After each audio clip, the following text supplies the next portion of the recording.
Bonjour et bienvenue à tous. Vous êtes bel et bien sur votre chaîne d'information préférée, Actualité africaine. L'information nous place au sommet du monde et nous avons pour préoccupation majeure de vous informer non seulement sur l'actualité à l'échelle continentale, mais aussi mondiale. Alors, si vous êtes nouveau sur la chaîne, pensez à vous abonner.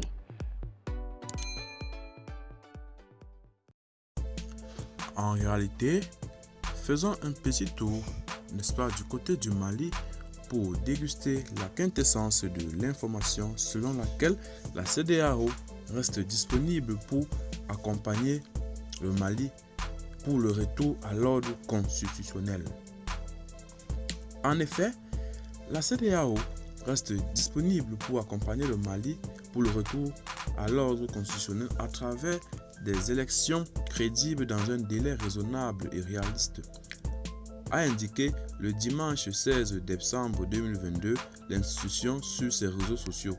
L'information a été aussi relayée sur Facebook et Twitter par le président de la commission de la CEDEAO, l'Ivoirien Jean-Claude Cassibrou. De plus, un jour avant, le samedi 15 janvier, Jean-Claude Cassibrou avait expliqué que les sanctions imposées par la CEDEAO au Mali visent avant tout les autorités militaires de la transition qui ne veulent pas organiser pendant plus de 5 ans les élections qui n'auraient permis au peuple malien de choisir démocratiquement ses dirigeants. Dans l'intérêt des populations, les produits essentiels comme les produits alimentaires, les médicaments, les équipements de lutte contre le Covid, l'électricité et les produits pétroliers ne sont pas concernés par ces sanctions et continueront à être importés au Mali, avait-il précisé. Néanmoins, cette déclaration intervient après que plusieurs dizaines de milliers de personnes ont manifesté vendredi dernier au Mali pour afficher leur soutien aux autorités de la transition et dénoncer les sanctions de la CEDEAO.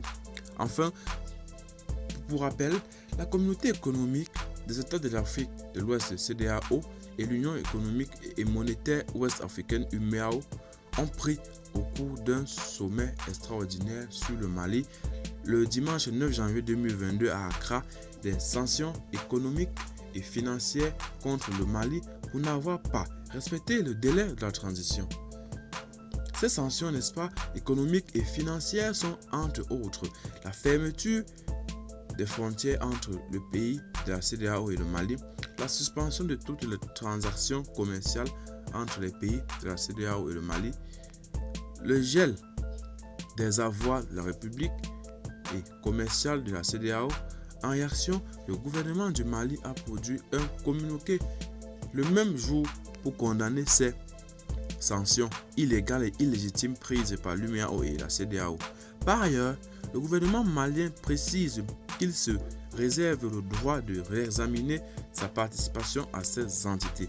C'est donc sur ce terme que nous mettons fin à notre petite minute d'information. Abonnez-vous à la chaîne si vous ne l'êtes pas encore. Partagez la vidéo si vous l'avez trouvée intéressante et surtout, abonnez-vous pour ne rater aucune de nos prochaines vidéos. Bye bye.